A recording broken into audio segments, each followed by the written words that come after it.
নমস্কার শ্রোতা বন্ধুরা, তোমরা শুনছো হানাবাড়ি আর আমি ঋদ্ধি রয়েছি তোমাদের সঙ্গে।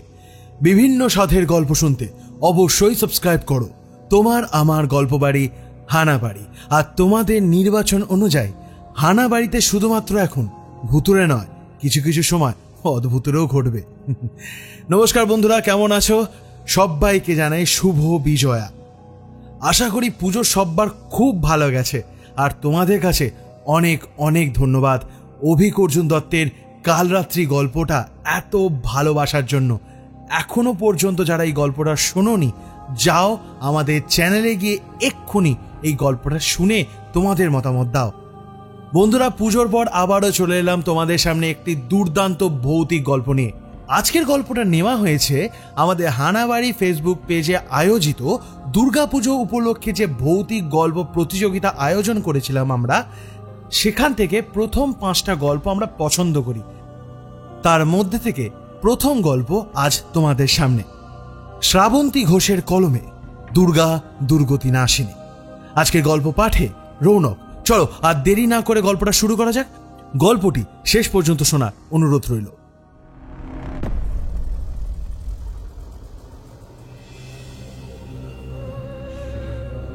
ধ্যানমগ্ন দেবাদিদেব মহাদেবের নয়নত্রয়ে উন্মিলিত হল হঠাৎই। ধকধক করে অগ্নি উদ্গীরণ করল তার ত্রিনয়ন। বিপুল বেগে দুলে উঠল বাঘছাল পরিহিত দেব ও সন্ন্যাসীর জটা জাল। কেঁপে উঠল কৈলাসধাম। মহাদেবের জটায় পঞ্চমীর চাঁদও ক্ষীণ শীর্ণ আলোক বিকিরণ করছে। সেই আলোয় নয়, দেব দুর্লভ হৃদয়ের আলোকে মহাদেব দেখলেন তার ধ্যান ভঙ্গের কারণ। অথচ সদ্য অতিক্রান্ত হয়েছে শয়ন একাদশী, আষাঢ় মাসের শুক্লা একাদশী। ত্রিভুবনের পালনকর্তা নারায়ণ শয্যা গিয়েছেন। কার্তিক মাসের শুক্লা একাদশীতে উত্থান একাদশীর দিন তার এই নিদ্রা ভঙ্গ হওয়ার কথা। এ সময় তাই সম্পূর্ণ নিশ্চুপ নিদ্রিত থাকেন দেবকুল। হ্যাঁ, মাঝে একবার আশ্বিন মাসের শুক্লপক্ষে অর্থাৎ দেবী পক্ষে দেবী দুর্গার অকাল বোধন হবে। পুরুষোত্তম রামচন্দ্র যে রীতি তৈরি করেছেন তা অনুসরণ করে ভুবনবাসী দেবীকে জাগিয়ে তুলবে, তার আরাধনা করবে, তার সামনে হাত জড়ো করে বলবে, মহিষাসুর নির্নাশ্রী ভক্তনাং সুখ দে নমঃ, রূপং দেহি জয়ং দেহি যশো দেহি দিশো জহি। অথচ আজ তার ব্যতিক্রম ঘটল। উত্থান একাদশীর বহু পূর্বেই মহাদেবের ধ্যান ভঙ্গে জেগে উঠেছেন মা পার্বতী। তারা প্রত্যক্ষ করলেন 100 বর্ষ পার হয়েছে। তাই এক প্রাচীন অনাচার লোভের বশবর্তী কিছু তন্ত্রক্রিয়ার ফলাফল আবারও নিরীহ সাধারণ মাতৃশক্তির ভক্ত মানুষদের মাথার ওপর খাড়ার ঘায়ের মতো উঁচিয়ে উঠেছে। মধুর স্বরে শঙ্কর সম্বোধন করলেন, দেবী। প্রসন্ন হাসি ভরা মুখে জগৎজননী উত্তর করলেন, আদেশ করুন স্বামী। আদেশ নয় দেবী, আদেশ নয়। তুমি নিশ্চয়ই বিস্মৃত হওনি। 100 বর্ষ পূর্বে তুমি ঘোষণা করেছিলে সময় পূর্ণ হলে এই অভিশপ্ত প্রাণকে তুমি মুক্তি দেবে। আমি কেবল সেই কথা স্মরণ করিয়ে দিলাম। আমার স্মরণ আছে স্বামী, যেন গতকালের কাহিনী। আমি প্রস্তুত। যে লোভী প্রেতসিদ্ধ তন্ত্র সাধক স্ত্রীয় রিপুত দাসত্ব করাতে তন্ত্রের অধিষ্ঠাত্রী দেবীকে আহ্বান করেছিল, তার শাস্তিভোগ সম্পূর্ণ হলেই তাকে মুক্তি দিতে তৈরি আমি। কিন্তু দেবী, সে যে দেবীকে জাগ্রত করেছিল, তাই তন্ত্রের অধিষ্ঠাত্রী দেবীকেও তার প্রাপ্য দিতে হবে, আবার ভক্ত নরনারীদের রক্ষাও করতে হবে। মাতা পার্বতী সামনে চেয়ে দেখলেন হাত জোড় করে সারিবদ্ধভাবে দাঁড়িয়ে আছেন পিতামহ ব্রহ্মা, জগৎ পালনকর্তা নারায়ণ, ইন্দ্র, চন্দ্র, সূর্য, বরুণ, পবন, দেব দেবীরা সকলেই। বিনীত প্রণাম জানিয়ে সকলকে বরণ করলেন শিব জায়া। প্রণাম দেবকুল। আমি আমার প্রতিজ্ঞা রক্ষা করব। পাপের নাশ হবে। পাপের ভোগ শেষে তার স্থান হবে পরলোকে। আর আমার ভক্ত সন্তানদের জীবন আমি রক্ষা করব। তেমনি তন্ত্রের অধিষ্ঠাত্রী দেবীও যজ্ঞভাগ পাবেন। তাকে আহ্বান করা হয়েছিল বলে তাকেও তৃপ্ত করা হবে। হে দেবী, আপনার ওপর আমাদের দেব, যক্ষ, রক্ষ, দানব তথা সমগ্র কুলের অসীম ভরসা আছে। আপনি মধুকৈটব বিনাশিনী, চণ্ডমুণ্ড রক্তবীজ বধকারিণী, আবার আপনি শুম্ভ নিশুম্ভ বিজয়িনী। কিন্তু দেবী, আবাহন করার পর যে দেবীকে তার প্রাপ্য প্রদান করা হয়নি, সেই ক্ষিপ্ত দেবীকে আপনি কিভাবে শান্ত করবেন? আর তাকে যজ্ঞভাগ দিতে গেলে মনুষ্য ভক্তকে কিভাবে রক্ষা করবেন আপনি? স্বয়ং নারায়ণ প্রশ্ন করেন। দেব, আমি পার্বতী, আমি উমা, সতী ও মহামায়া, দশমহাবিদ্যাই আমি 64 যোগিনী, জগৎ রূপিণী আমি। আর আমি পারব তন্ত্র অধিষ্ঠাত্রী ক্ষিপ্ত দেবীকে প্রসন্ন করতে। আশ্বস্ত করেন মহামায়া। দেব দম্পতিকে প্রণাম জানিয়ে প্রস্থান করেন দেবকুল। ধ্যানে বসেন মাতা পার্বতী। গেরুয়া বসন, কণ্ঠে, হস্তে, বাহুতে স্বয়ং দেবাদিদেবের প্রতিভূ রুদ্রাক্ষ। ত্রিশূলধারিণী মাতা দুর্গার পাশে রাজকীয় ভঙ্গিমায় আসন গ্রহণ করেছে পশুরাজ, মায়ের বাহন। ভারতভূমির তন্ত্রক্ষেত্রে ধ্যানমগ্না যোগিনী ভৈরবী অম্বালিকার ধ্যান ভঙ্গ হয়। স্বপ্নে মায়ের আদেশ পেয়েছেন তিনি। যৌবনের প্রারম্ভে একদিন মা দুর্গার স্বপ্নাদেশ পেয়ে ঘর ছেড়ে এই কামাখ্যা ভূমে সদ্গুরুর কাছে দীক্ষা গ্রহণ করে 1 যুগ ধরে ধ্যানস্থ ছিলেন ভৈরবী। সেই স্বপ্নাদেশের পরবর্তী নির্দেশ পেয়েছেন আজ। মন্দিরের মাতৃশিলাকে প্রণাম করে হাতে ত্রিশূল ও ঝুলি কাঁধে পা বাড়ালেন ভৈরবী। এখন তাকে তন্ত্রক্রিয়ার জন্য বহু সামগ্রী আরোহণ করতে হবে। তারপর পাড়ি দিতে হবে দীর্ঘ পথ, পৌঁছতে হবে দেবীপুরে।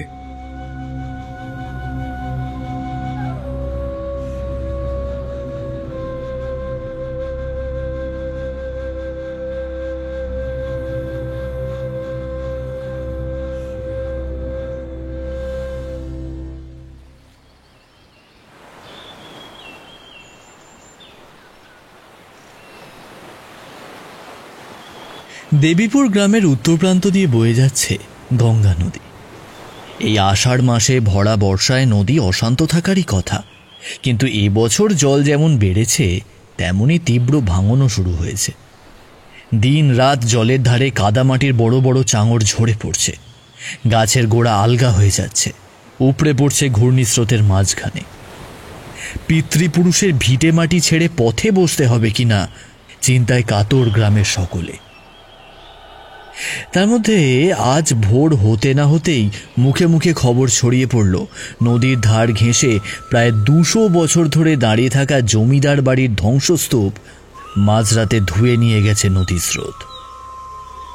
ছুটে গেল সবাই, নিরাপদ দূরত্বে দাঁড়িয়ে উঁকি ঝুঁকি দিয়ে দেখতে লাগলো নদীগর্ভে বাড়ির কোনো চিহ্ন দেখা যায় কিনা। এক টুকরো ভাঙা স্তম্ভ, ছাদের কড়িবর্গা কিংবা পুরনো কালচে হয়ে যাওয়া ইটের পাঁজা। এতদিন ভাঙা বাড়িতে এটুকুই চোখে পড়ত নদীর ধারে এলে। জমিদার বংশ ধ্বংস হয়ে গেছে সেই স্বাধীনতার আগেই। আজ সবাই অবাক হয়ে দেখে বাড়ির চিহ্ন মাত্র নেই। ঘোলা কাদা গোলা গঙ্গার জল পাক খাচ্ছে, ফুঁসে উঠছে, ছলাৎ ছলাৎ শব্দে আরো ভাঙনের ভয় ধরিয়ে এগিয়ে চলেছে। আর সেই জলের চেয়ে একটু উপরে কাদামাটিতে অর্ধেক গেঁথে আছে একটা কালচে মূর্তি। জোয়ারের জল তাকে ঠেলে তুলেছিল উপরে। নরম কাদায় অর্ধেক গেঁথে যাওয়ায় ভাটার সময় জল নেমে গেলেও মূর্তি রয়ে গেছে। হই হই করে ছেলেছোকরার দল প্যান্ট গুটিয়ে পাড় বেয়ে নেমে এলো। গায়ের জোরে টেনে তুলে আনলো প্রায় 3 ফুট উঁচু কালো কোষ্ঠী পাথরের মতো কোনো পাথরে তৈরি ভারী মূর্তিটাকে। কিন্তু তুলে এনে নদীর পাড়ে সোজা করে বসাতেই সবাই চমকে উঠল। এ ওর মুখের দিকে তাকালো। চাপা ফিসফিসে গলায় আলোচনা শুরু হলো। দেবতা না অপদেবতা? তেল পিছলানো কুচকুচে কালো অবয়ব, কোমরে নরমুণ্ডের ঘাগড়া, 4 হাতে কৃপান, পাশ, নাগ ও নরমুণ্ড, একটা জটায় আবদ্ধ দেবীর কেশ রাশি। ভয়ঙ্কর হল দেবীর মুখের ভাব, বিশাল চোখ, বিশাল করাল বদনে বিকট হাঁ, কপালে অস্ত্রাঘাতের চিহ্ন। বেশিক্ষণ তাকিয়ে থাকা যায় না সেই মুখের দিকে।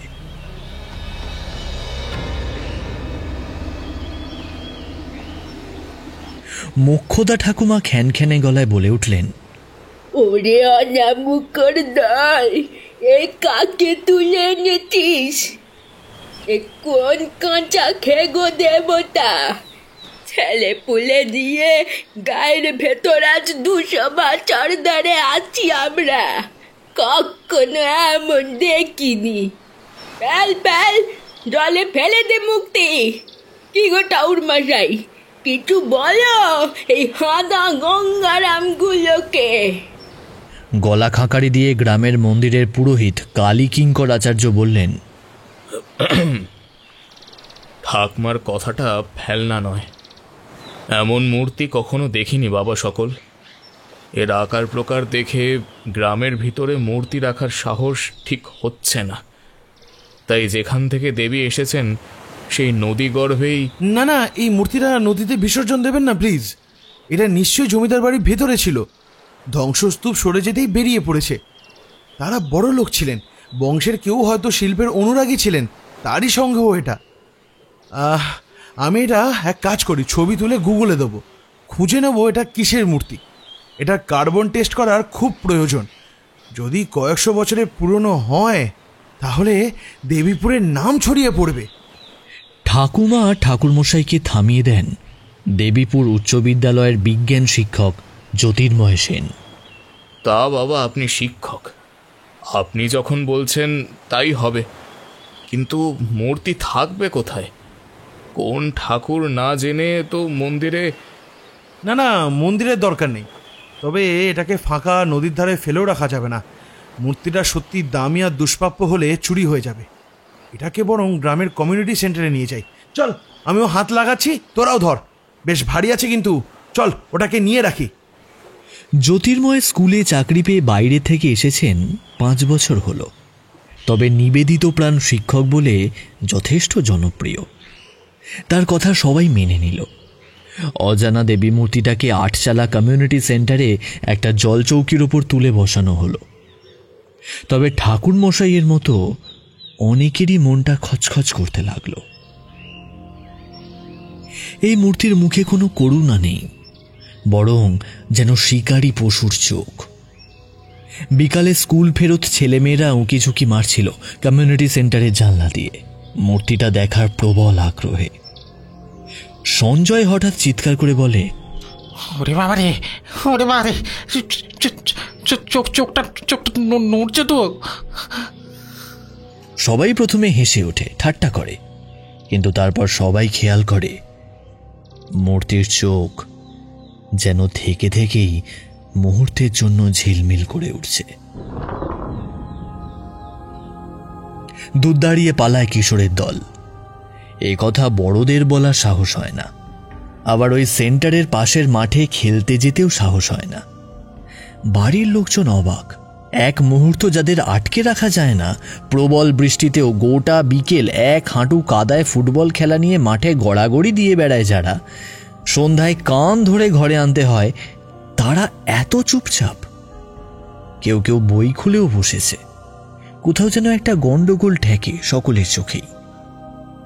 বাচ্চাদের হাবভাব বদল দেখেও তাদের বাড়ির লোক কেউ ভাবেনি। অবাক হওয়া সবে শুরু।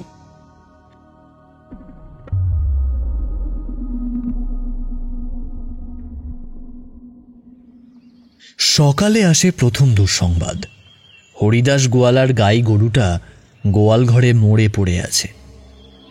শরীরে কোনো আঘাত নেই, কিন্তু চোখ থেকে জমাট বাঁধা রক্ত গড়িয়ে পড়েছে। হরিদাসের সঙ্গে জোট বেঁধে কয়েকজন বলে, ওই মূর্তি পিশাচিনীর, পিশাচিনী এবার এক এক করে সবাইকে খাবে, গরু বাছুর ছেলেপুলে বুড়ো বুড়ি জোয়ান মরদ। গ্রাম প্রধান নীলমণি ঘোষ গ্রামে সভা ডাকেন। সেখানে জ্যোতির্ময় স্যার বলেন, এসব কুসংস্কার। গরুটা মরেছে শেয়ার খটাসের হাতে, এতে মূর্তির কি ভূমিকা শুনি? হ্যাঁ, আমি সোশ্যাল মিডিয়াতে ছবি দিয়েছি। কলকাতায় আমার বন্ধু বান্ধবরা মিউজিয়ামে খোঁজ নিচ্ছে, কয়েকদিনের মধ্যেই জানা যাবে মূর্তির পরিচয়। তখন কলকাতা থেকে পণ্ডিতরা আসবেন, সবার ছবি তুলবেন। মিউজিয়ামে মূর্তির পাশে আপনাদের সবার ছবি থাকবে। দুদিন সবুর করুন না। কিন্তু উপস্থিতদের বেশিরভাগই ভয় কেঁপে উঠছে। গ্রামের প্রবীণ শশীভূষণ কাকা বললেন, তোমরা জানো না এই মূর্তির একটা ইতিহাস আছে। আবার ঠাকুরদা বলতেন ইংরেজ আমলে নাকি একটা মূর্তির জন্য অনেকের মৃত্যু হয়েছিল। কাকা, সেই সময় সব গল্পেই ভূত প্রেত দেবদেবী তান্ত্রিক থাকে। তোমরা আজকাল দুপাতা বই পড়ে কিচ্ছু মানো না দেখছি। জেনে রাখো, বিজ্ঞান যা বোঝে তার বাইরে অনেক কিছু আছে। ঠিক আছে, তাহলে মূর্তি নদীতে ফেলে দিন, আর পণ্ডিতরা এলে আপনারা জবাব দেবেন। এসব কুসংস্কারের জন্য এমন মূর্তি আপনারা নষ্ট করেছেন, এটা বলবেন। রাগ করে উঠে দাঁড়ায় জ্যোতির্ময়। তার স্কুলের শিক্ষক, ছাত্র, নবযুবকরা হট্টগোল জুড়ে দেয়। সিদ্ধান্ত হয় আজকের রাতটাও দেখা যাক।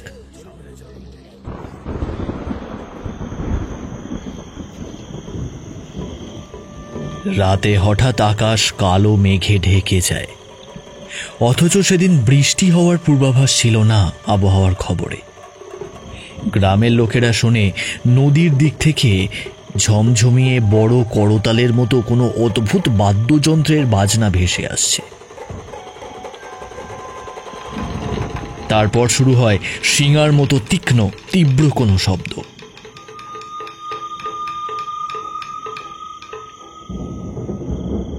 পরদিন সকালে গ্রামের অর্ধেক মানুষ নদীর ধার এড়িয়ে চলে।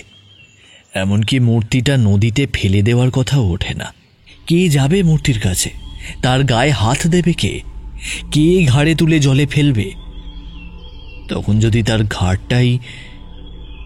কিন্তু কয়েকজন যুবক, বাপ্পা, নিতাই, রতন, আরও কয়েকজন জ্যোতির্ময় স্যারের নেতৃত্বে সাহস দেখিয়ে মূর্তির কাছে যায়। তারা দেখে মূর্তির চারপাশে কমিউনিটি সেন্টারের সিমেন্টের মেঝেতে ছোট ছোট প্রাণীর মৃতদেহ ছড়িয়ে আছে। পাখি, ইঁদুর, এমনকি কয়েকটা সাপও। রতন নিচু স্বরে বলে, স্যার, এটা অস্বাভাবিক না? জ্যোতির্ময় ভাঙবেন, তবু মচকাবেন না। কিছুক্ষণ চুপ থেকে বলে, প্রকৃতির অদ্ভুত খেলা, এর সঙ্গে মূর্তির কোনো সম্পর্ক নেই। কিন্তু ফেরার পথে তার চোখও এক মুহূর্তের জন্য মূর্তির চোখের দিকে আটকে যায়।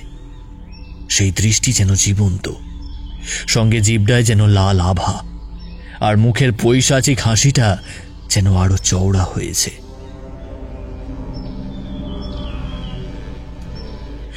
ভয় ভয় জ্যোতির্ময় ছাত্রদের দেখে নেয়। না, এরা কেউ খেয়াল করেনি, মূর্তির দিকে তাকায়নি ছেলেগুলো। বড় বড় পা ফেলে এগিয়ে চলেছে। জ্যোতির্ময়ও দৌড়ে ওদের সঙ্গ ধরেন। বাড়ি এসেও জ্যোতির্ময়ের কাঁপুনি থামতে চায় না। মূর্তিটার চোখের কোটরে যেন লাল আগুন জ্বলতে দেখেছে সে। সেই আলোতে এক অমানসিক পৈশাচিক উল্লাসময় দীপ্তি ছিল, যা কোনো লণ্ঠন বা প্রদীপের আলোর নয়। এই দৃশ্য মনে পড়তে সে বারবার ভয়ে আঁতকে উঠছে। সে বিজ্ঞান সাধক, যুক্তি ও প্রমাণের বাইরে কিছুই বিশ্বাস করে না, কিন্তু এই যে নিজের চোখে দেখা। সেই আলোর দিকে তাকানোর পর তার মনে হয়েছিল যেন এক তীব্র ঠান্ডা স্রোত তার শরীর দিয়ে নেমে আসছে, এবং সে যেন 1000 বছরের পুরানো কোনো এক অন্ধকার গুহায় বন্দী হয়ে পড়ছেন। তার মনে পড়ছে প্রবীণ শশীভূষণ কাকার কথা। জ্যোতির্ময়ের মন 2 ভাগে ভাগ হয়ে যায়। এক ভাগ মনে করে এটি প্রকৃতির এক স্বাভাবিক ঘটনা, যা নদীর ভাঙনের ফলে ঘটেছে, আর অন্য মন বলে ওঠে, চুপ করো মূর্খ, কি জানো এই বিশ্ব চরাচরের? এই পৃথিবীর কোটি কোটি বছরের ইতিহাসের কতটা জানে তোমার বিজ্ঞান? আর পৃথিবীর বাইরের জগৎ, তার সমস্ত কথা জানো বলে তোমরা গর্ব করো। জ্যোতির্ময় বোঝে তার দুর্বল মন এই ঘটনাকে এক তান্ত্রিক অভিশাপের ফল বলে মনে করতে শুরু করেছে, কিন্তু এখনও সে এইসব কোনো অভিশাপের ফল মানতে নারাজ। এখন একমাত্র এই মূর্তির ইতিহাস জানতে পারলে সে নিজের মনকে বোঝাতে পারবে, গ্রামের লোককে সাহস দিতে পারবে। যে বন্ধুদের মূর্তির ইতিহাস খোঁজার দায়িত্ব দিয়েছিল, নিজের মোবাইল ফোনটা বের করে এনে এক এক করে তাদের মেসেজ করতে থাকে।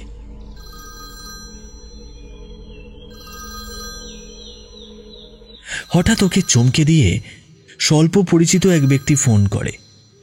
সুহাস জ্যোতির্ময়ের মতোই পদার্থবিদ্যার ছাত্র, তবে দুজনের খুব ঘনিষ্ঠতা ছিল না, তাই জ্যোতির্ময় সুহাসকে এই কাজটা করতে ব্যক্তিগতভাবে কোনো অনুরোধ করেনি। এখন সুহাস ফোন করে বলেন, জ্যোতির্ময়, সোশ্যাল মিডিয়া একটা পোস্ট দেখলাম। তুমি কি এই মূর্তিটার সম্পর্কে আরো কিছু জানো? মানে আর কিছু বলতে পারবে? আমি কিছুই জানি না সুহাস, আমি খোঁজ খবর চাই। বেশ, এক কাজ করো, আমার একজন ফ্রেন্ড ফিলোসফার অ্যান্ড গাইড আছেন, অনন্তজিৎ গোস্বামী। তুমি যেমন বিজ্ঞানের বইয়ের বাইরে জগৎ মানো না, ইনি আবার বিজ্ঞানের অধ্যাপক হয়েও সব মানেন। অ্যাস্ট্রোলজি, প্যারাসাইকোলজি বা অকাল্ট সায়েন্স সব ক্ষেত্রেই বিচরণ করেন। তিনি বলেন যে মনটা সবসময় নাকি খুলে রাখো, নতুন খবর নয়তো দরজা খোলা না পেয়ে ফিরে যাবে। এনিওয়েজ, বেশি বকবক করে ফেললাম বোধহয়। অনন্তজিৎ দা তোমার কাছে কিছু কথা জানতে চাই। আমি কনফারেন্স কলে নিচ্ছি, হ্যাঁ? তুমি সাধ্যমতো উত্তর দিও, কেমন? প্রাথমিক পরিচয়টুকু মিটতেই অনন্তজিৎ সরাসরি কথায় এলেন। মিস্টার জ্যোতির্ময়, আপনি এই মূর্তিটা কোথায় পেয়েছেন? দেবীপুর নামটা শুনতেই লাফিয়ে উঠলেন ভদ্রলোক। কি বলছেন কি? গঙ্গার ধারে সাঁতরাদের জমিদারি দেবীপুর, যেখানে কনক দুর্গার মন্দির আছে? উনি এত কথা জানেন দেখে একটু অবাক হলেও উত্তর দেয় জ্যোতির্ময়, আগে হ্যাঁ, তবে জমিদার বাড়ির ধ্বংসস্তূপ আর নেই। মূর্তি উদ্ধারের সম্পূর্ণ বিবরণ দেয় জ্যোতির্ময়। মন দিয়ে শোনেন অনন্তজিৎ, মাঝে মাঝে প্রশ্ন করে জেনে নেন মূর্তির আকার, আয়তন, দেহভঙ্গিমা ও মুখাবয়বের বর্ণনা। এক টানা কথা বলে ক্লান্ত জ্যোতির্ময় চুপ করলে অনন্তজিৎও চুপ করে থাকেন কিছুক্ষণ। এবার অসহিষ্ণু হয়ে ওঠে সুহাস। অনন্তদা, কি বুঝলে বলো তো? আমাকে যে বললেন যে এই মূর্তি দেবীপুর গ্রামের নদী থেকে পাওয়া গেলে বিপদ ঘনিয়ে আসছে। বিপদ? কিসের বিপদ বলুন তো? জ্যোতির্ময় এবার আর বিপদের সম্ভাবনা উড়িয়ে দেয় না, বরং ভয় ভয় করে তার। বলছি, সব বলছি। তার আগে আর একটা শেষ কথা বলুন তো জ্যোতির্ময়। গ্রামের বয়স্ক ব্যক্তিরা কেউ এই মূর্তির সম্পর্কে কিছুই জানেন না? কেউ আপনাকে কিছু বলেনি? শশীভূষণ কাকার কথা বলেন জ্যোতির্ময়। বুঝেছি, উনিও ভাষা ভাষা কিছু কথা শুনেছেন। এই হলো আমাদের প্রধান সমস্যা। আমরা ইতিহাসের কোনো প্রামাণ্য দলিল হাতে পাই না দরকারের সময়। ভাগ্য ভালো, এটা তাও মাত্র 100 বছর আগের ঘটনা, তাই একটা লেখা রয়ে গেছে আমার কাছে। আপনার কাছে? কি সেই প্রমাণ? সাঁতরা বংশের শেষ বংশধর ছিলেন আমার দাদুর বন্ধু। তিনি জানতে পেরেছিলেন এক বিশেষ কারণে তাদের জমিদারি শুধু নয়, বংশও লোপ পাবে। তাই তিনি বিবাহ করেননি, আর একটা লাল মলাটের খাতায় আশ্চর্য এক কাহিনী লিখে রেখে গেছিলেন আমার দাদুর কাছে। বলে গেছিলেন উপযুক্ত সময়ের দরকার পড়বে। দাদু যেন বংশধরদের এই কাহিনী বলেন। সাঁতরা বংশের শেষ বংশধর এই মূর্তির কথা লিখে গেছেন? মূর্তিটা কি তাহলে সাঁতরাদের বাড়িতে পূজিত হতো? না জ্যোতির্ময়, গল্পটা এতটা সহজ নয়। এই মূর্তি কোনো গৃহস্থ বাড়িতে পূজিত হন না। ইনি তান্ত্রিক সাধনার দেবী, ইনি শ্মশান চারিণী, রক্ত পিশাচিনী দেবী। এই দেবীর নাম প্রেতেশ্বরী। রক্তের ভেট দিয়ে একে তুষ্ট করে কার্যোদ্ধার করে তন্ত্র সাধক। কিন্তু একবার যদি সেই সাধনায় বিঘ্ন ঘটে, তন্ত্রধারক যদি পূজার আসন ত্যাগ করে, তবে দেবী ভয়ঙ্কর রূপ ধারণ করেন। তাই হয়েছিল দেবীপুরে ঠিক 100 বছর আগে। 100 বছর আগে জমিদারের নায়েব ছিল খগেন। লোভী আর ধূর্ত খগেনের নজর ছিল জমিদারির উপরে।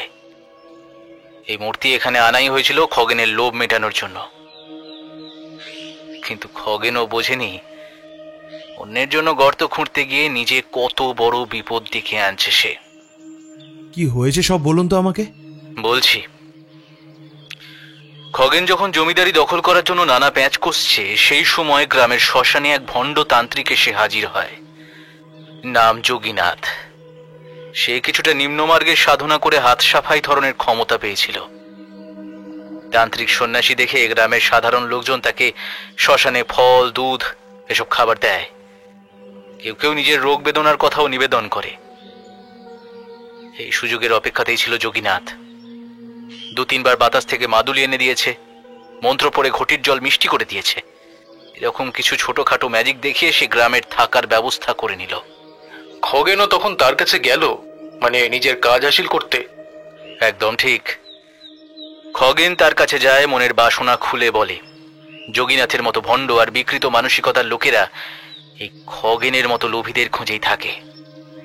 সে খগেনকে আশ্বস্ত করে জমিদারি যেন তার হাতে আসে এমন বন্দোবস্ত করা যাবে। তবে তার জন্য করতে হবে বামাচার সাধনা, পঞ্চমাকার, আর এক নাবালিকা কন্যাকে উৎসর্গ করতে হবে কেবল। তাও খগেনকে বোঝায় সবই দেবীর সন্তুষ্টি আর খগেনের উপকারের জন্য। সে নিজে কিছুই চায় না। কি ভয়ানক শয়তান! এরাই আসল পবিত্র সাধন মার্গের বিকৃত ব্যবহার করে প্রকৃত সাধকদের সম্পর্কে আমাদের সন্ধিহান করে তোলে। যাই হোক, সংক্ষেপে বলছি, যোগীনাথ নিজেই মূর্তি সংগ্রহ করল। কমলা নামে খগেনেরই দূর সম্পর্কের এক অনাথ ভাইজিকে সাধন ভৈরবী হিসেবে উৎসর্গের জন্য অপহরণ করল 2 দুর্বৃত্ত। সাধনার আসনের জন্য মাটি আনা হয়েছিল শ্মশানের 5টি চিতাভস্য মিশিয়ে, সঙ্গে মানুষের করটির গুঁড়ো আর নদীর মাঝের নির্জন বালুচর থেকে কাদা। সেদিন ছিল মহালয়ার অমাবস্যা তিথি। রাত নেমে আসার সঙ্গে সঙ্গে আকাশে কালো মেঘ জমে গিয়েছিল। কখন সাধনা শুরু হলো? মধ্যরাতে। শ্মশানে আটচালার ভিতরে দেবী মূর্তির সামনে আসন পেতে বসল তান্ত্রিক। চারিদিকে প্রদীপের লাল আলোয়, সাথে কোনো অদ্ভুত ধূপের ধোঁয়ার কটু গন্ধে সেই স্থান আচ্ছন্ন হয়ে গেল। সামনে সাজানো রয়েছে কারণ বাড়ি ভরা নরকরটি, বলির জন্য কালো ছাগ আর মাটিতে আঁকা তান্ত্রিক মণ্ডল। মাঝখানে বসানো হয়েছে কমলাকে। স্নান করিয়ে নতুন লাল শাড়ি পরিয়ে কপালে সিঁদুরে লম্বা টিপ এঁকে দিয়েছে যোগীনাথ। তার চোখে ভয়, কিন্তু মুখে কোনো শব্দ নেই। সম্ভবত কোনো মাদকদ্রব্য খাইয়ে চেতনা আচ্ছন্ন করে রাখা। কেউ কিছু টের পায়নি?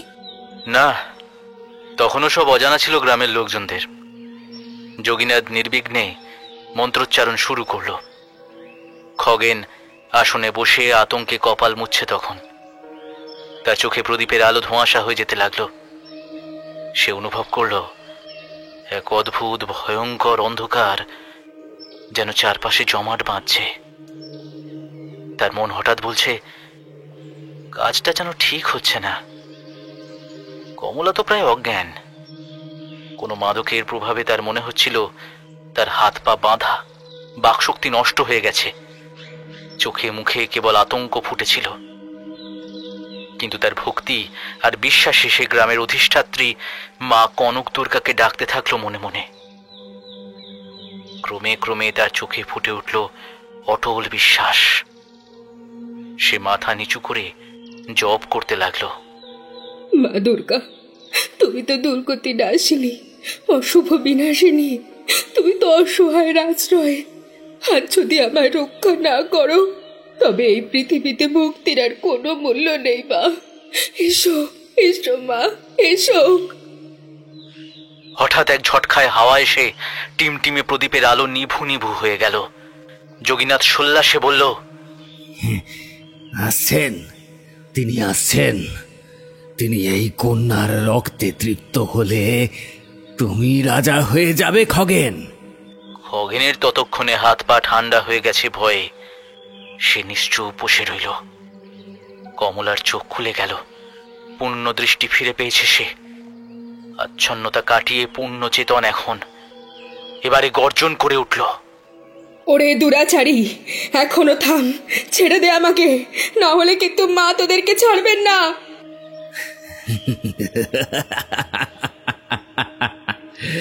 ওহে বালিকা, এত চিৎকার করো না। এটা এখন আমার সাধন ক্ষেত্র, এখানে কারুর প্রবেশের ক্ষমতা নেই। আর দেবী দুর্গা যদি আসেনও তবে আমাকেই আশীর্বাদ দেবেন। আমি এখন থেকে এই গ্রামের ঈশ্বর, এরপর পুরো দুনিয়া আমার বশে হবে।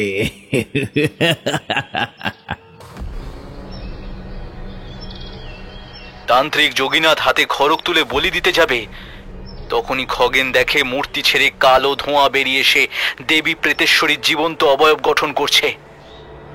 কুচকুচে কালো মুখে লাল চোখ জ্বলছে অনন্ত ক্ষুধায়, জিভ থেকে ঝরে পড়ছে লেলিহান অগ্নিশিখা। দেবীর আজানুলম্বিত কেশ রাশি যেন প্রদীপের আলো ঢেকে দিয়েছে। বিশ্রী পচা মাংসের গন্ধে দম বন্ধ হয়ে যাচ্ছে। এই রূপ দেখে ভয়ে চিৎকার করে আসন ছেড়ে উঠে দাঁড়ালো খগেন। আসন ভেঙে খগেন উঠে যেতেই সাধনা ভঙ্গ হয়। বলি আটকে যেতেই দেবীর রোষ যেন সাথে সাথে নেমে আসে।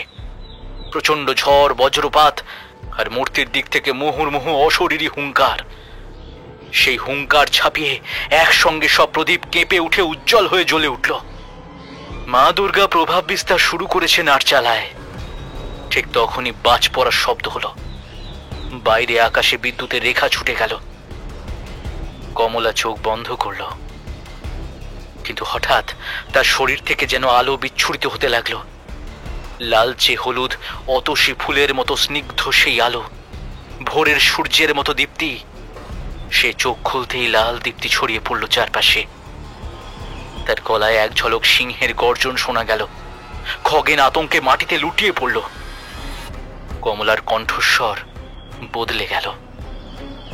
গম্ভীর বজ্র নিনাদের মতো তার কণ্ঠে মা দুর্গা বলে উঠলেন, অধর্মী, অত্যাচারী, নারীকে অপমান করেছিস, ভক্তিকে কলঙ্কিত করেছিস, লোভে উন্মাদ হয়ে দুনিয়াকে বশ করতে চাস তুই। আমি রক্ষা করব আমার সন্তানদের, আমি। যোগীনাথের শরীর কাঁপতে শুরু করলো। সে চিৎকার করে উঠল, না না না না না না না, এ সম্ভব নয়, আমি সম্ভব হতে দেব না। তার চোখের সামনে দেখা দিল ভয়ঙ্কর দৃশ্য। কমলার পিছনে বিশাল ছায়া, দশভুজা দেবী, হাতে অস্ত্র, চোখ রক্তাভ, এক হাতে ত্রিশূল আর অন্য হাতে খড়গ। চুল খোলা জলজলে সিংহ দাঁড়িয়ে আছে তার পাশে। যোগীনাথের শরীর থেকে ঘাম ঝরতে লাগলো। সে পালাতে চাইল, কিন্তু পা নড়ল না।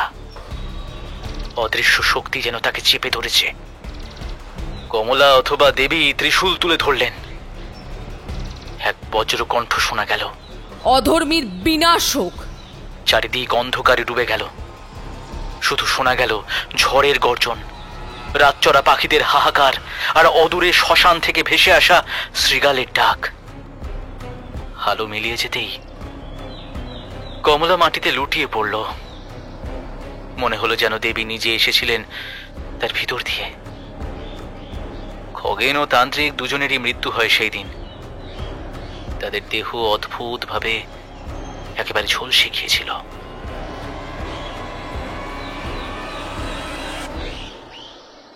পরদিন ঝড় থামলে গ্রামের লোক এসে এই দৃশ্য দেখে। কমলা তখনও বোবা হয়ে আছে, কিন্তু সে বেঁচে গেলেও বলির জন্য নির্দিষ্ট হয়েছিল বলে তাকে আর কেউ সমাজে ফিরিয়ে নিল না।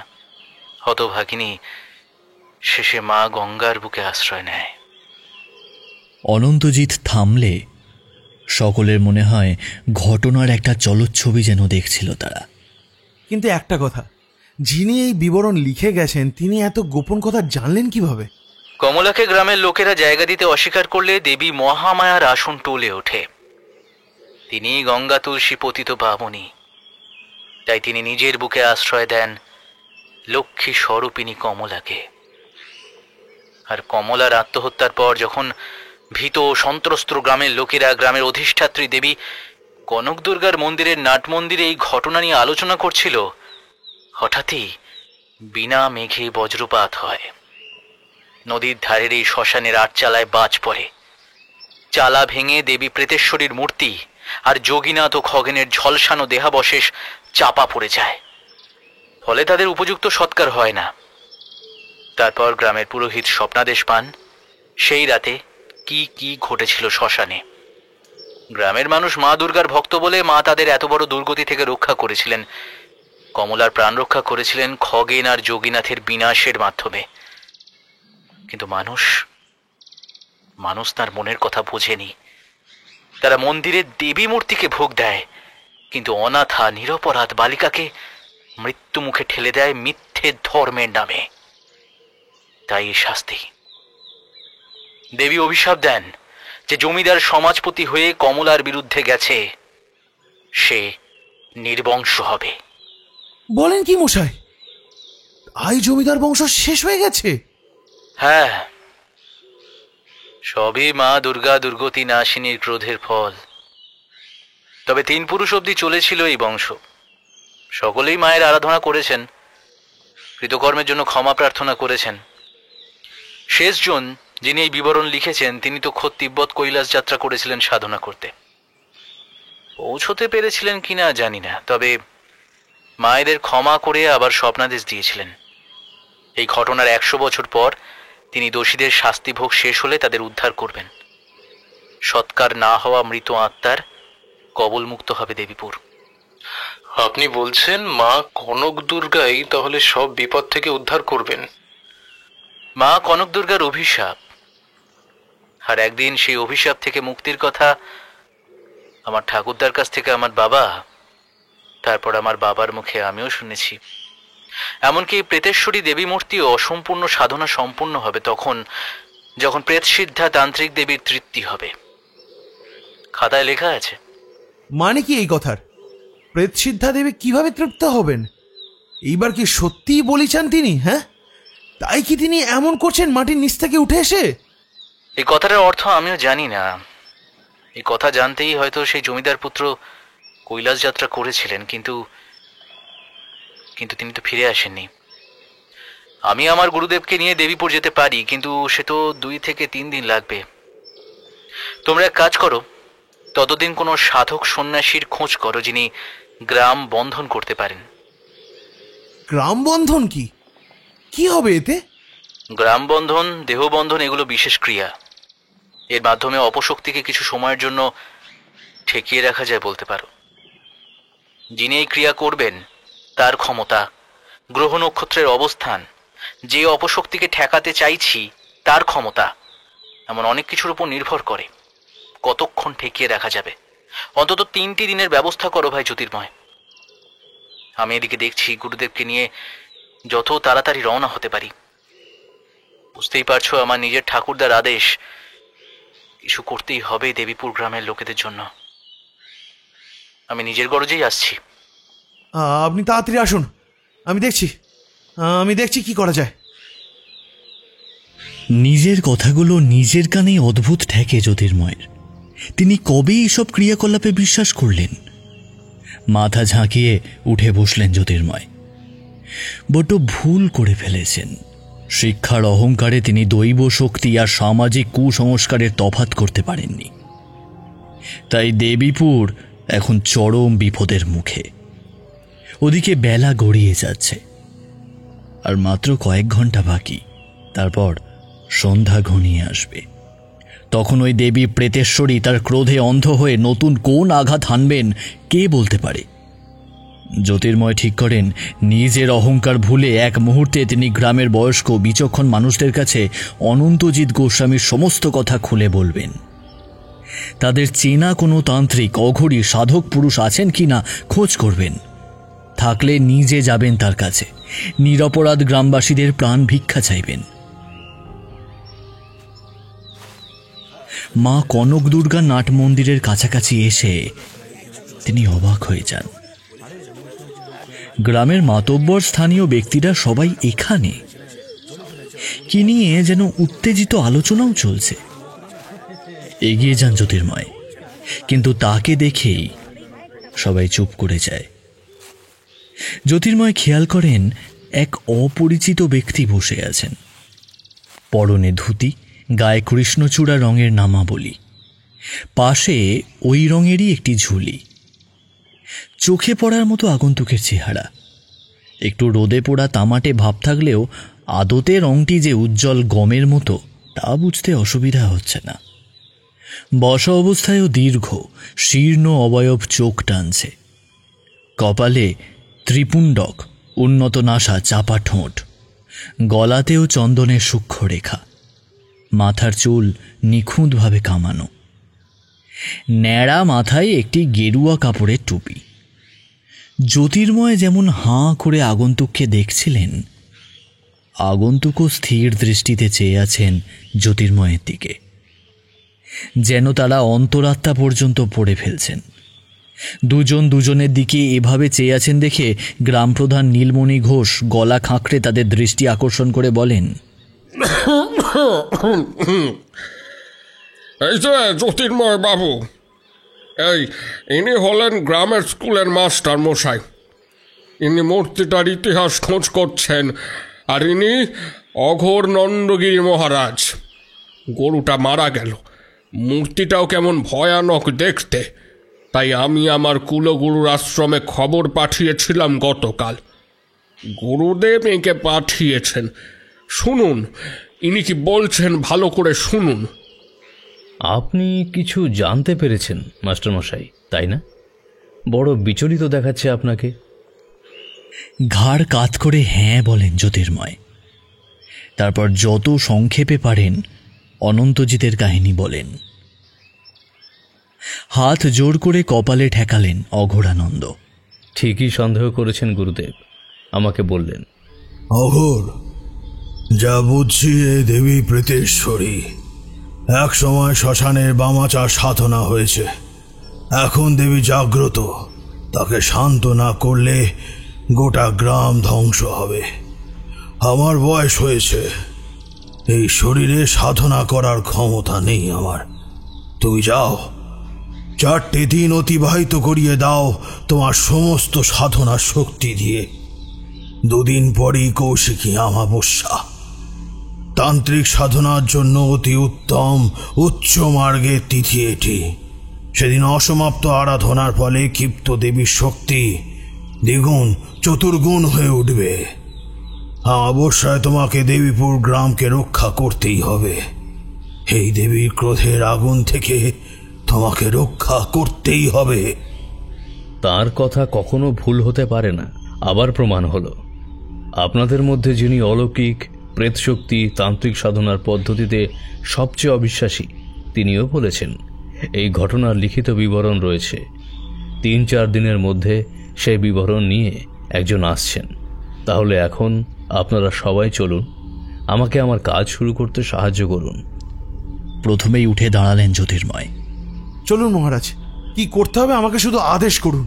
আদেশ নির্দেশ নয় বাবা, আমি আদেশ দেওয়ার অধিকারী নই। আমি নিতান্তই সাধারণ মায়ের সেবক। যা হয় যা হচ্ছে সবই তাঁরই ইচ্ছা। তবে আপনারা সকলেই শুনুন, গুরুদেবের কাছ থেকে আমি বীজ মন্ত্র পেয়েছি। মায়ের আরাধনায় নিজেকে সঁপে দেওয়ার চেষ্টা করেছি এতকাল। শ্মশানচারী বামাচার সাধন মার্গ সম্পর্কে আমি অবহিত নই, তাই আমি কেবল মাকে ডাকব।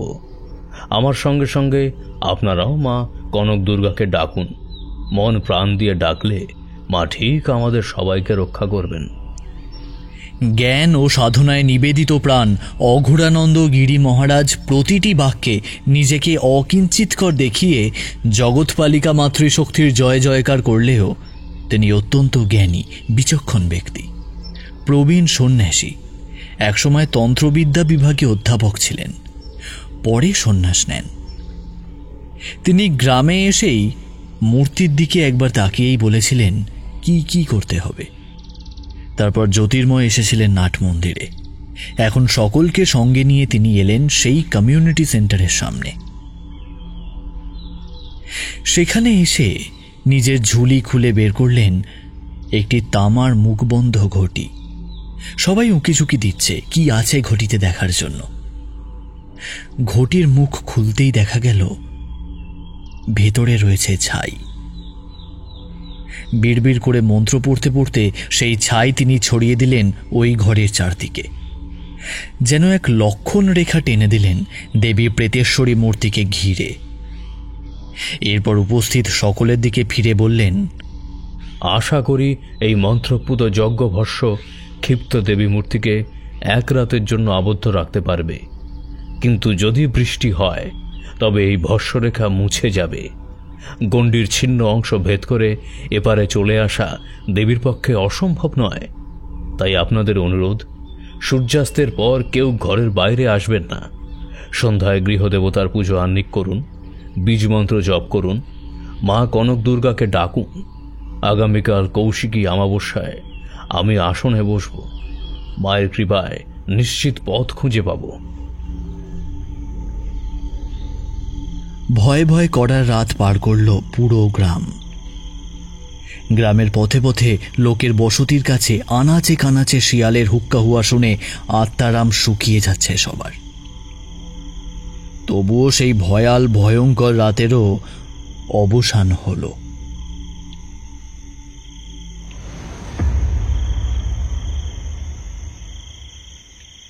নাট মন্দিরে জড়ো হলো সবাই।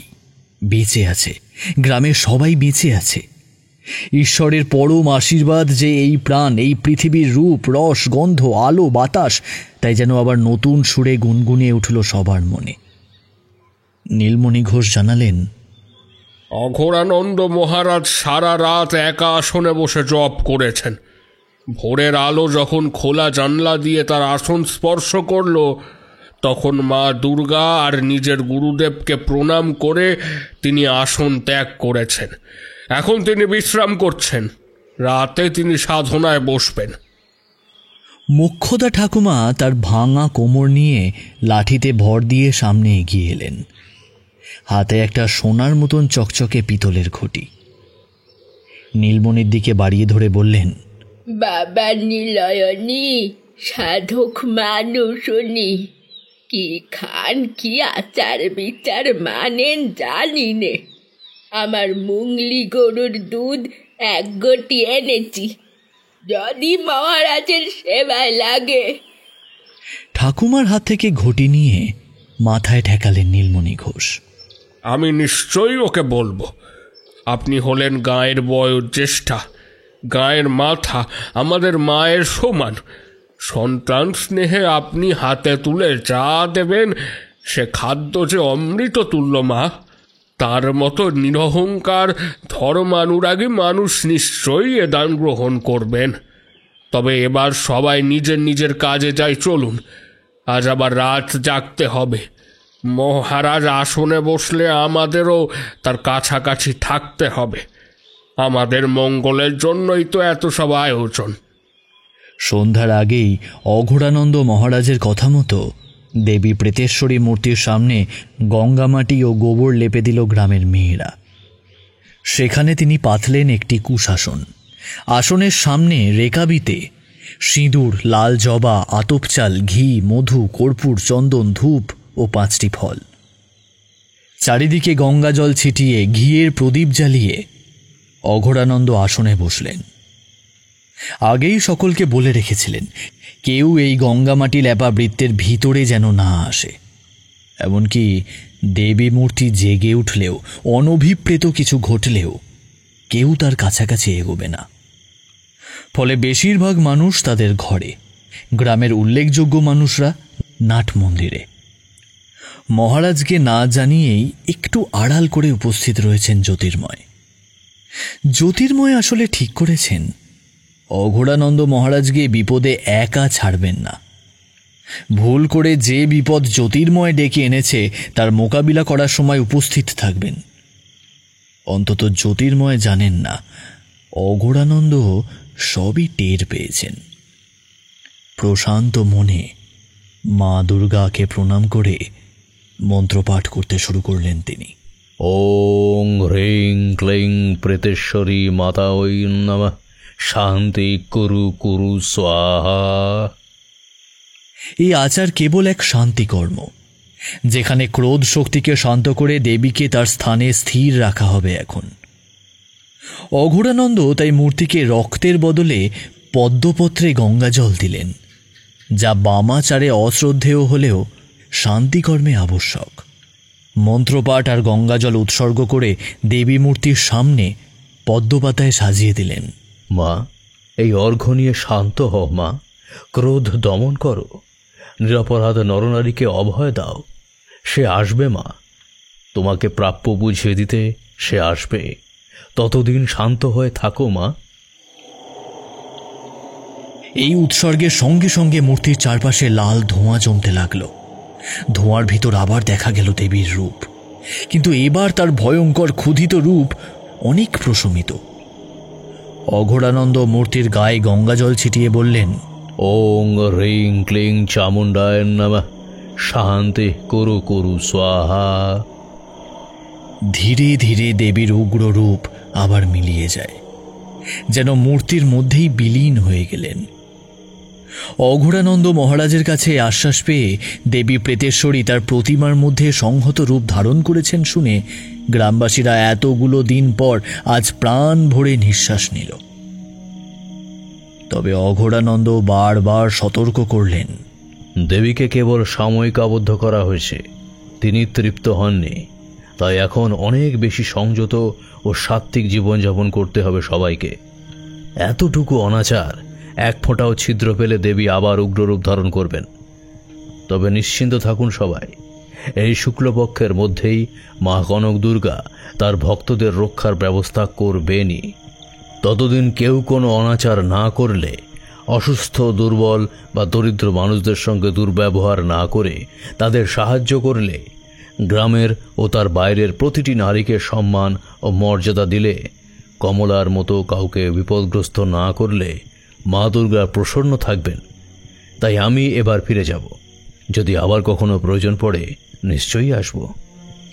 সকলে তার ঝুলি ভরে ফল, মিষ্টি, শুকনো খাবার দিল পথের জন্য। তাকে প্রণাম জানিয়ে বিদায় দিল। কিছুক্ষণ পর সবার আবার অবাক হওয়ার পালা। গ্রাম প্রধান নীলমণি ঘোষের গুরুদেবের আশ্রম থেকে খবর এসেছে, গুরুদেব কিছুদিন ধরেই বয়সের ভারে প্রায় শয্যাশায়ী। তার ওপর যখন নীলমণি বাবুর কাছ থেকে খবর আসে, তখন গুরুদেবের অসুখ খুবই বেড়ে গিয়েছিল। তাই কিছু করা যায়নি। এখন চিকিৎসকেরা গুরুদেব স্থিতিশীল আছেন জানিয়েছেন। একটু সুস্থ হতেই গুরুদেব নিজেও দেবীপুরের পরিস্থিতি জানার জন্য বড় ব্যাকুল হয়ে পড়েছেন। সকলে নতুন করে হতভম্ব হয়ে যায়। গ্রামবাসীরা বুঝতে পারে বিপদ এখনো কাটেনি। একটি দুটি করে দিন কাটতে থাকে। মা কনক দুর্গার মন্দিরে নিত্য পূজা করে সমস্ত বিভেদ ভুলে সকলে মিলে মিশে দিন পার করতে থাকে। প্রতিদিন ঘুম ভাঙার পর মা দুর্গাকে স্মরণ করে আর আশা করে আজ হয়তো কোনো উপায় হবে। হয়তো অঘোরানন্দ মহারাজই ফিরবেন, অথবা নতুন কেউ। অনন্তজিতের গুরুদেব গিয়েছেন 4 ধামের যাত্রায়। তিনিই হয়তো এর মধ্যে ফিরে আসবেন। তখন অনন্তজিৎ তাকে নিয়ে চলে আসবেন দেবীপুরে। গ্রামের বাচ্চাগুলো খেলাধুলার ফাঁকে বা স্কুলে এই কথাই বলা বলি করে।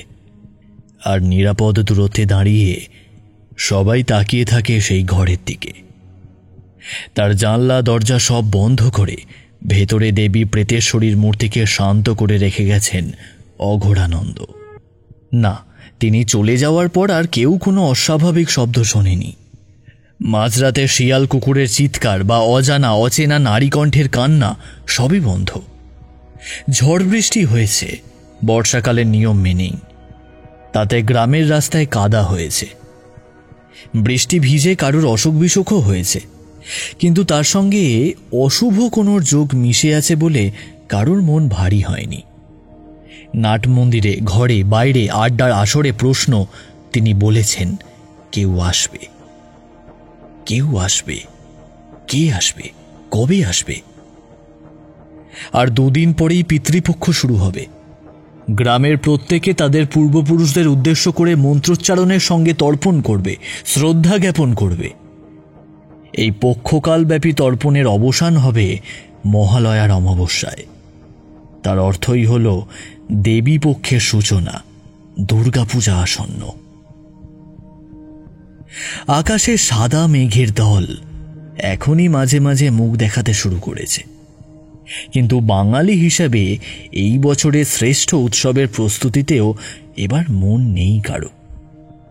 ছোটরাও জানে না পুজোয় কটা জামা হবে, বরং জামা চাই, পুজো সংখ্যা চাই বলে বায়না করলে কপালে মারধর জুটবে কিনা ভয় করছে তাদের।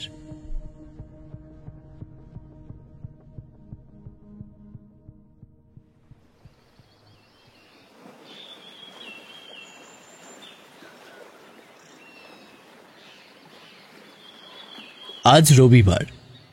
গঙ্গার ধারে তখন সকালের হালকা সোনালি রোদ নদীর জলে ঝিলমিল করতে শুরু করেনি।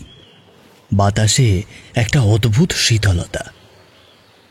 ঘাটের ধারে যারা ছিল, সদ্য নদী থেকে ধরা মাছ কিনতে বা শুধু গঙ্গা স্নানের জন্যই যারা এসেছিল, তাদের চোখে পড়ল দূরে দেখা যাচ্ছে একটা নৌকা এগিয়ে আসছে। নৌকো আরও এগিয়ে এলো। সবাই দেখল নৌকোর পাটাতনে বসে আছে গেরুয়া কাপড় পরা এক নারী। কপালে বড় রক্তচন্দনের ফোঁটা, গলায় রুদ্রাক্ষের মালা, হাতে ত্রিশূল, চোখে গভীর শান্তির এক দৃশ্যমান দৃঢ়তা। তখনও কেউই জানে না ইনি ভৈরবী অম্বালিকা, আসছেন কামরূপ কামাখ্যা থেকে। স্বপ্নাদেশ পেয়েই রওনা দিয়েছেন। তন্ত্রযজ্ঞের প্রয়োজনীয় প্রতিটি সামগ্রী সংগ্রহ করে আজ এসেছেন দেবীপুর ঘাটে। নৌকা ঘাটে ভিড়তেই সবাই অবাক। গ্রামবাসীরা একটু দূরত্ব রেখে দাঁড়িয়ে রইল। আপনি তাহলে আসুন বাবা। নৌকার মাঝিকে মধুর কণ্ঠে কথাগুলো বলে ঘাটে নামলেন ভৈরবী। নৌকোর যেখানে ভৈরবী বসেছিলেন সেখানে কপাল ঠেকিয়ে নৌকা ঘুরিয়ে দিল বৃদ্ধ মাঝি। এইবার ভৈরবীর চোখ ঘাটের পাশে বালুচরের দিকে। ভিড় করে দাঁড়িয়ে থাকা গ্রামের মানুষগুলোকে দেখে মধুর হেসে তিনি জানান, আমি শুনেছি এখানে দেবী প্রেতেশ্বরীর মূর্তি পাওয়া গেছে। নিজের চোখে সেই মূর্তি দেখতে চাই বাবারা, নিয়ে চলুন আপনারা আমায়। এবার জনতা সউল্লাসে তাকে সামনে রেখে গ্রামের ভিতরে আসে। দেবী প্রেতেশ্বরী মূর্তির সামনে স্থির দাঁড়িয়ে ভৈরবী। তার চোখে পলক পড়ছে না, ঠোঁট কাঁপছে না, এক দুর্বোধ্য মুদ্রা ভঙ্গিতে দুই হাতের আঙুল। ভৈরবী অম্বালিকা, বহু স্তরে ঢাকা তার জীবন। ছোট থেকে ধর্মানুরাগিনী। নিজের বাড়ির পাশেই ছিল গঙ্গা। সেখানে গঙ্গা মাটি দিয়ে শিব গড়ে নিত্য পূজা করতেন ঠাকুমার সঙ্গে। ধীরে ধীরে আয়ত্ত করে ফেলেন ধ্যানের নিয়ম। বাহ্য জ্ঞান শূন্য হয়ে পড়তেন ধ্যানে বসলে। এক রাতে নিভৃত ধ্যানের সময় তার বন্ধ চোখের পাতায় জেগে ওঠে আলোকমণ্ডল। কনক দুর্গার দর্শন পান, যাকে তিনি বলেন, একদিন তুই এমন এক গ্রামে যাবি যেখানে অন্ধকারের শক্তি রক্ত চাইছে, সেখানে তুই আমার হাতিয়ার। পরে তিনি কামাখ্যা পীঠে যান। সেখানে আচমকা অদ্ভুতভাবে সদ্গুরুর সাক্ষাৎ পেয়ে যান তিনি। এতগুলো বছর সাধনা শক্তি সঞ্চয় করেছেন নিজের ভিতরে, আর আজ সেই শক্তির মুখোমুখি দেবী প্রেতেশ্বরী। সবাই উসখুস করছে, কিন্তু ভৈরবীর মনোসংযোগে ব্যাঘাত ঘটানোর সাহস কেউ পাচ্ছে না। তাদের দীর্ঘ অপেক্ষার অবসান ঘটিয়ে একসময় ভৈরবী তাদের দিকে ফিরলেন। আমি এখানেই থাকব, ব্রত পালন করব আগামী মহালয়ের রাত পর্যন্ত। তারপর অমাবস্যা লাগার সঙ্গে সঙ্গে আমি সাধনায় বসব মা কনক দুর্গার আদেশে। ততদিন নাট মন্দিরে থাকবো আমি। নীলমণিবাবু হাত জোড় করে বললেন, আপনি এভাবে একা থাকবেন কেন মা? আমার ঘরে আমার স্ত্রী বৌমারা, তারা আপনার সেবা করত। বাবা, আমি এখন কারোর গৃহে যাব না। একাহারে একবেলা কেবল ফলাহার করে জপ করব আমি। অন্তরাত্মার শুদ্ধতম বিন্দুতে আমি দেবী প্রেতেশ্বরীর মুখোমুখি হব। এই দেবী প্রেতেশ্বরী মা চামুণ্ডার এক অগ্নিকালীন তান্ত্রিক শক্তি। সাধনা সম্পন্ন না হওয়ার কারণে তিনি অতৃপ্ত। তার শক্তি এখন এই মূর্তির মধ্যে আবদ্ধ হয়ে রয়েছে, কিন্তু তিনি বাইরে আসার জন্য ছটফট করছেন। তবে আপনাদের কোনো ভয় নেই, কোনো ভয় আমাকে আটকাতে পারে না। নর নারী নির্বিশেষে ভৈরবী অম্বালিকাকে সশ্রদ্ধ গ্রহণ করলেন। তার শান্ত ও দৃঢ় চেহারায় তারা নিজেদের হারানো বিশ্বাস ফিরে পেলেন। তার চোখের গভীরতা আর মুখের স্নিগ্ধতা তাদের মনে আশার সঞ্চার করল। সেদিন সন্ধ্যার পর আকাশে মেঘ জমেছে, কিন্তু বৃষ্টি নেই, শুধু একটা গুমোট চাপা হাওয়া। ভৈরবী ত্রিশূল হাতে নিয়ে দেবী প্রেতেশ্বরীর সামনে যান। মূর্তির সামনে তিনি ধূপ জ্বালান, তারপর মাটিতে বসে হাতের আঙুল মুদ্রায় বন্ধ করে গভীর শ্বাস নিতে থাকেন।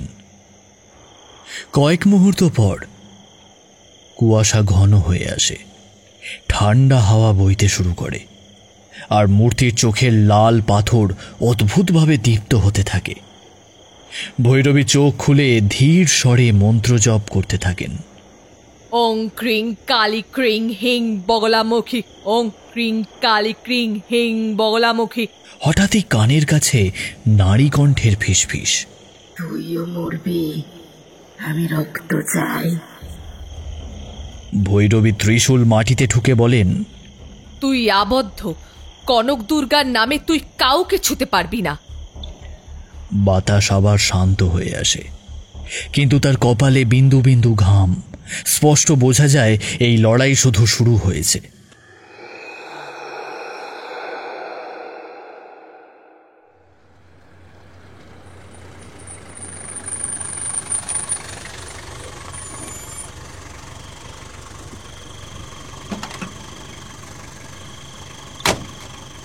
পরদিন সকালে হঠাৎ একটা গাড়ি এসে থামল নাট মন্দিরের কাছে। জানালা দিয়ে মুখ বাড়িয়ে ড্রাইভার জানতে চাইল জ্যোতির্ময় বলে এরা কাউকে চেনে কিনা। লাফিয়ে উঠে গাড়ির দিকে এগিয়ে গেল জ্যোতির্ময়। ঠিকই ধরেছেন তিনি, সুহাস এসেছেন, সঙ্গে আরও দুজন। সাধারণ ধুতি চাদর পরা লোকটি নিশ্চয়ই অনন্তজিৎ, আর গেরুয়া বসন পরিহিত প্রৌঢ় তার গুরুদেব হবেন। সুহাস পরিচয় করিয়ে দিতে দেখা গেল জ্যোতির্ময় ঠিকই ভেবেছেন। অঘোরানন্দের আগমনের খবর ওদের দিয়েছিলেন জ্যোতির্ময়, তারপর ভৈরবী অম্বালিকার খবরও।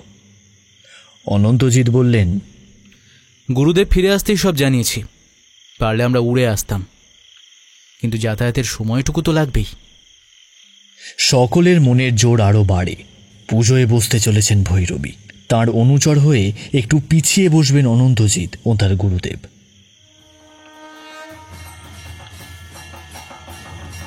ভৈরবীর নির্দেশে শঙ্খ ও ঢাক বাজানো শুরু হলো। সেই সুর ছড়িয়ে পড়ল আকাশে বাতাসে, যেন আসন্ন কোনো যুদ্ধের ঘোষণা। গুরুদেব কৈবল্যনাথ দেবী প্রেতেশ্বরী মূর্তি ঘিরে এক ৮ কোণ তান্ত্রিক মণ্ডল আঁকলেন। প্রতি কোণে বেলপাতার উপর মাটির প্রদীপ বসিয়ে তিসির তেলে প্রদীপ জ্বালালেন ভৈরবী।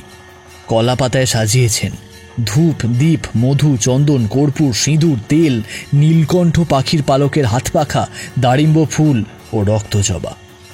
দেবীর প্রেতেশ্বরীর সামনে নৈবেদ্য দিয়েছেন নতুন মাটির পাত্রে খই আর কত রকমের ফল, মূল, মিষ্টি, দধি। ভৈরবী অম্বালিকা এবার ৮ দিক রক্ষা করার জন্য ৮টি প্রদীপ জ্বালিয়ে মন্ত্রোচ্চারণ শুরু করলেন। ওং ক্রিং কালী ক্রিং হিং বগলামুখী, ওং ক্রিং কালী ক্রিং হিং বগলামুখী। তখনই বাতাস রুদ্ধ হয়ে গেল। চারপাশের পরিবেশ এত ভারী হয়ে উঠল যে নিঃশ্বাস নিতেও সকলের কষ্ট হচ্ছিল।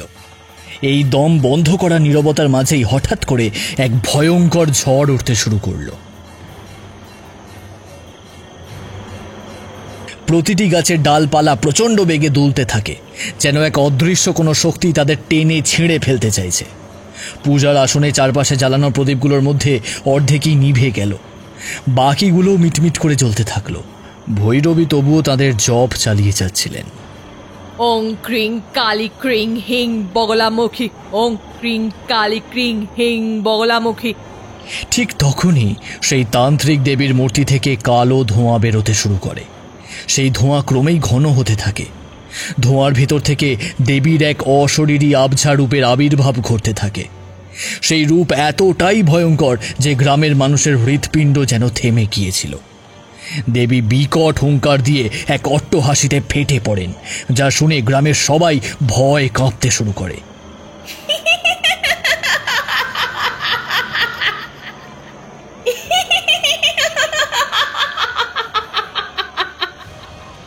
গ্রামের যেসব লোক বাইরে অপেক্ষা করছিল ভৈরবীর কোনো সাহায্য লাগলে এগিয়ে আসার জন্য, তারা এই ভয়ানক দৃশ্য ও আওয়াজ দেখে দিক বিদিক জ্ঞান শূন্য হয়ে ছোটাছুটি করতে থাকে। কেউ কেউ ভয়ে চিৎকার করে ওঠে, কেউ বা জ্ঞান হারিয়ে পড়ে যায়। এটা সেই ভয়ঙ্কর পরিস্থিতিরই পুনরাবৃত্তি ছিল বহু বছর আগে লোভী খগেন যা দেখে ভয় পেয়েছিল, কিন্তু এবার সে যেন আরো ভয়ঙ্কর রূপ ধারণ করে এসেছে। দেবী তার রক্তপিপাসু রূপে উন্মত্ত হয়েছিলেন। তার চোখ থেকে আগুনের শিখা বেরোচ্ছিল, আর তার মুখ থেকে নরমাংসের গন্ধ আসছিল। কিন্তু ভৈরবী একটুও ভয় পেলেন না। তিনি আরো গভীর মনোনিবেশ সহকারে মন্ত্র পড়তে শুরু করলেন। ওং ক্রিং কালী ক্রিং হিং বগলামুখী, ওং ক্রিং কালী ক্রিং হিং বগলামুখী। তাতেই সাহস ধরে রেখে তার অনুচরেরাও বসে রইলেন। ভৈরবী দেবীর দিকে তাকিয়ে বললেন, হে প্রেতেশ্বরী চামুন্ডা, শান্ত হও মা। তুমি এক রুদ্র শক্তি, কিন্তু তুমি আজ পথভ্রষ্ট। তোমার ক্রোধকে শান্ত করো, তোমার উদ্দেশ্যে নিবেদিত নৈবেদ্য তুমি গ্রহণ করো মা। অপরা শক্তি এই নৈবেদ্য অর্পণ করেছেন তোমার হাতে। এতে মিশে আছে শ্রদ্ধা আর ভক্তি। ভক্তের ভালোবাসা গ্রহণ করে শান্ত হও মা, সংবরণ করো, সংবৃত্ত হও। ফিরে যাও মা, তোমার নিজের স্থানে ফিরে যাও। কিন্তু দেবী মূর্তি শান্ত হলেন না। সেই প্রেতের ক্রোধ বরং উত্তরোত্তর বেড়েই চলল। ঘরের ভিতরে ধোঁয়ার কুণ্ডলী আর ঘূর্ণি হাওয়ার ঝাপটা প্রদীপ নিভিয়ে দিচ্ছে, বারবার এলোমেলো করে দিচ্ছে পূজার উপচার। বাইরেও ঝড়ের গর্জন বাড়ছে। নদীর বুকে বিশাল বিশাল ঢেউ জাগছে, আছড়ে পড়ছে দুই তীরে। অবশেষে এই অলৌকিক শক্তির দাপটে সকলে যখন মৃত্যুর প্রহর গুনছে, তখন শতবর্ষের আগের সেই ভয়াল প্রেত রূপ ধারণ করে দেবী প্রেতেশ্বরী ছিটকে বেরিয়ে এলেন মূর্তির ভেতর থেকে। খড়গ হাতে যুদ্ধে আহ্বান করলেন ভৈরবীকে। ত্রিশূলে ভর দিয়ে ভৈরবী উড়ে গেলেন আকাশের প্রেক্ষাপটে। গ্রামের ঢাকি আর শঙ্খবাদক নারীরা ভয় মৃতপ্রায়, কিন্তু ভৈরবীর হাতেই এসে গেছে এক সুবিশাল শঙ্খ। তাতে ফুৎকার দিয়ে ত্রিলোক কাঁপিয়ে তুললেন তিনি।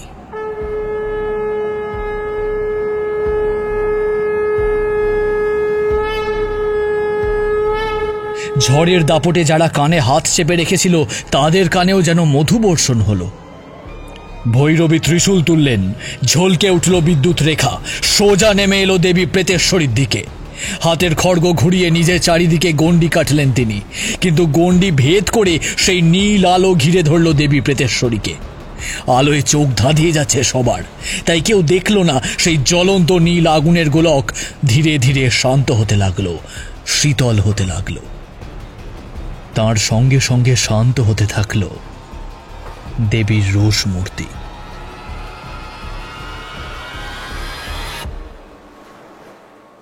সুস্থির হয়ে যখন কৈবল্যনাথ সহ সকলের চোখ খুলল, দেবী প্রেতেশ্বরীর চোখের আগুন তখন কমে গেছে এবং মুখের গড়নের হিংস্র ভাবের পরিবর্তন হয়ে চেহারা এক শান্ত রূপ ধারণ করেছে। আকাশে উড্ডীন ভৈরবী নেমে এসেছেন আসনে। কাঁসর ঘণ্টা বাজিয়ে জপ করছেন তিনি। ওং হৈং দুর্গাং শিবাং শান্তিকারী স্বাহা।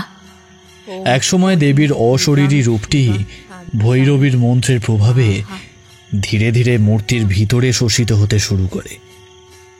শেষ মন্ত্রোচ্চারণে দেবী সম্পূর্ণরূপে মূর্তির ভিতর শোষিত হয়ে যান। মূর্তিটি তখন তার আগের রূপের চেয়ে অনেক শান্ত ও সংবৃত রূপ ধারণ করেছে। পিতলের মূর্তির মুখাবয়বের এই পরিবর্তন দেখে সবাই গভীর স্বস্তির নিঃশ্বাস ফেলে।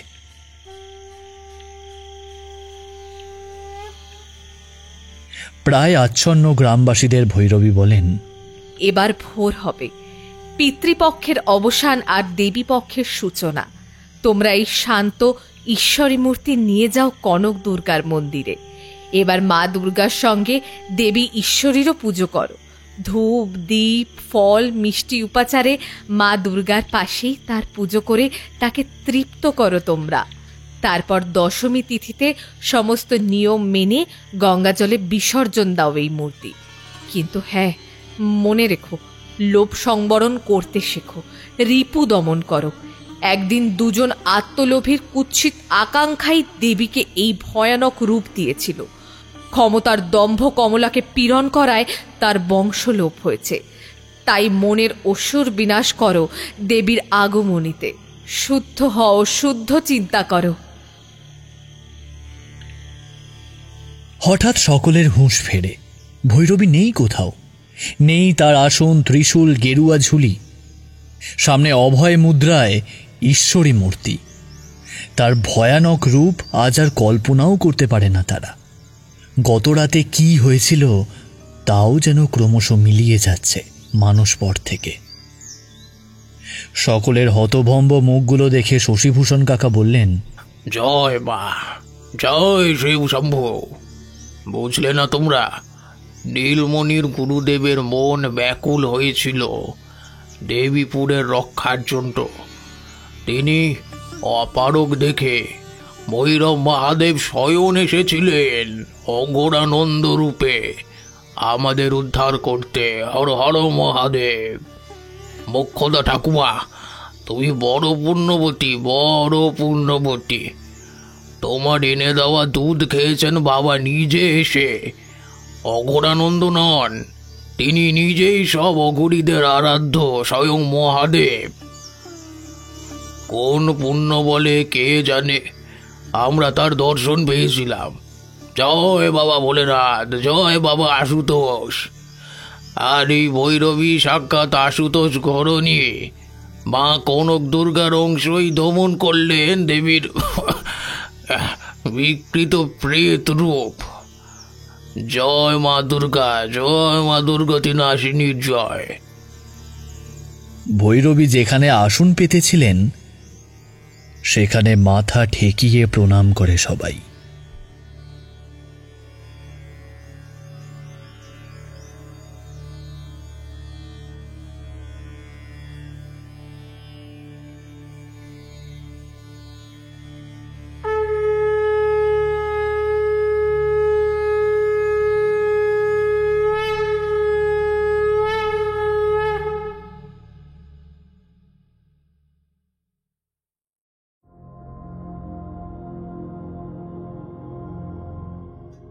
শেষ হলো দুর্গাপূজা উপলক্ষে হানাবাড়ি থেকে আয়োজিত ভৌতিক গল্প প্রতিযোগিতা থেকে যে 5খানা গল্প আমরা পছন্দ করি, সেখান থেকেই আজ প্রথম গল্প শ্রাবন্তী ঘোষের কলমে দুর্গা দুর্গতি নাশিনী।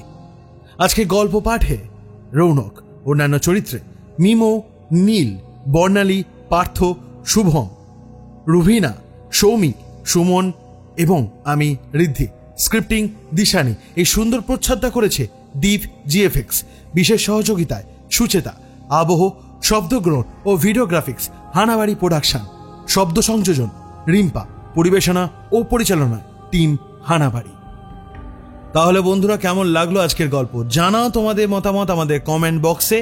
আর যদি গল্পটা ভালো লেগে থাকে তাহলে লাইক করতে হবে এবং শেয়ার করে দিতে হবে তোমাদের আত্মীয় স্বজন এবং বন্ধু বান্ধবের কাছে, এবং তাদেরকে বলতে হবে আমাদের হানাবাড়ি ইউটিউব চ্যানেলটা যেন তারা সাবস্ক্রাইব করে পাশে রাখা বেল আইকন ক্লিক করে অল করে দেয়, যাতে আমাদের নতুন কোনো ভিডিও এলে সবার আগে তাদের কাছে নোটিফিকেশন পৌঁছে যায়। আর এখনো পর্যন্ত যারা অভিক অর্জুন দত্তের কাল রাত্রি গল্পটা শোনোনি তারা এক্ষুনি যাও গিয়ে আমাদের চ্যানেলে অভিক অর্জুন দত্তের কাল রাত্রি শুনে তোমাদের মতামত আমাদের কাছে জানাও। আর যদি ভালো লেগে থাকে তাহলে ওই গল্পটাতেও লাইক করো এবং শেয়ার করে দিও। আর আমাদের হানাবাড়ি ফেসবুক পেজ যারা এখনো ফলো করোনি তাড়াতাড়ি যাও, আমাদের ভিডিও ডেসক্রিপশনে লিংক দেওয়া আছে, গিয়ে ফলো করো।